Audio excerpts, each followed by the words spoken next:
frustrated by his cabinet and angry that he has not received enough credit for his handling of 3 successive hurricanes, President Donald Trump is now lashing out, rupturing alliances and imperiling his legislative agenda, numerous White House officials and outside advisors said Monday. In a matter of days, Trump has torched bridges all around him, nearly imploded an informal deal with Democrats to protect the young undocumented immigrants brought to the country as children, and plunged himself into the culture wars on issues ranging from birth control to the national anthem. In doing so, Trump is laboring to solidify his standing with his populist base and return to the comforts of his campaign, especially after the embarrassing defeat of Sen. Luther Strange, R., in last month's Alabama special election, despite the president's trip there to campaign with the senator.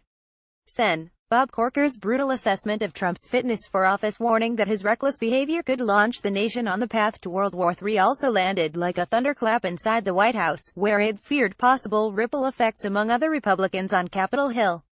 After a caustic volley of Twitter insults between Trump and Corker, a Tennessee Republican who chairs the Senate Foreign Relations Committee, few Republican leaders came to the president's defense Monday, though few sided openly with Corker either.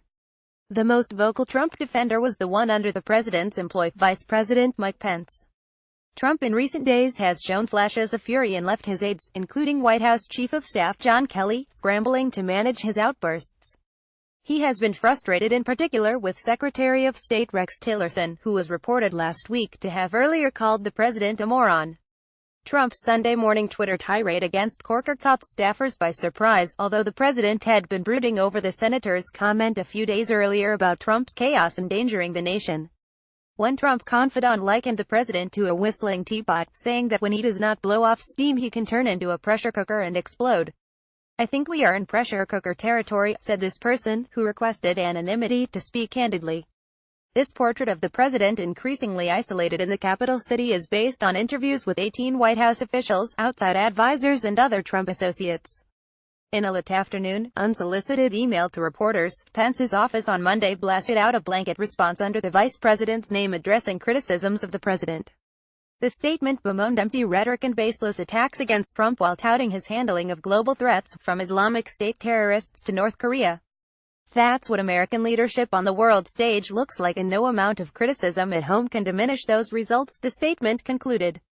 Bob Corker unleashed an extraordinary attack on President Trump in an interview Mark Wilsong images, but Pence's words did little to reassure some Trump allies, who fear that the president's feud with Corker could cause more troubles for the administration and further unravel threadbare relationships on Capitol Hill. One Trump loyalist, noting that Corker has many more friends in the Senate than Trump, said the rift could dash chance for tax reform or other meaningful legislation. "His presidency could be doomed," said this person, who spoke on the condition of anonymity so as not to alienate Trump or his staff. "We have been watching the slow-motion breakup of the Republican Party, and Trump is doing what he can to speed it up," said Patrick Cadell, a veteran pollster who has worked with Stephen Bannon, Trump's former chief strategist, who now runs Breitbart News, a conservative website. "Trump is firmly placing himself on the outside, trying to become an almost independent president," Cadell said. "He knows that many people will be with him, that he helps himself when he's not seen as the Republican president.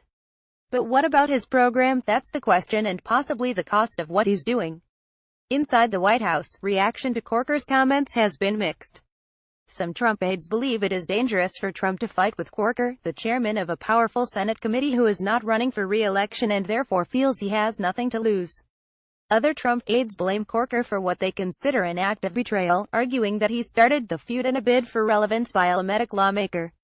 They also accuse Corker of hypocrisy, noting that he was chummy with Trump and did not voice any concerns with his leadership style when he thought he might be picked as vice president or secretary of state. Christopher Ruddy, chief executive of Newsmax and a Trump friend, said, "Donald Trump never truly severs relationships. There is always a dialogue. And with Corker, this isn't a total endpoint. Trump sees relationships as negotiations, and that's what they're in." Many in the White House say they appreciate the disciplined structure Kelly has implemented, but it has left Trump without the free-flowing conversations with staff and outsiders that he had come to relish. These familiar faces often buoyed Trump's mood and gave him a safe sounding board, even if they at times interfered with the workings of the government. Trump is also without his longtime aide-de-camp and former head of security, Keith Schiller, who departed the White House this fall as director of Oval Office operations. Schiller was a constant at Trump's side for years and adept at soothing his foul moods.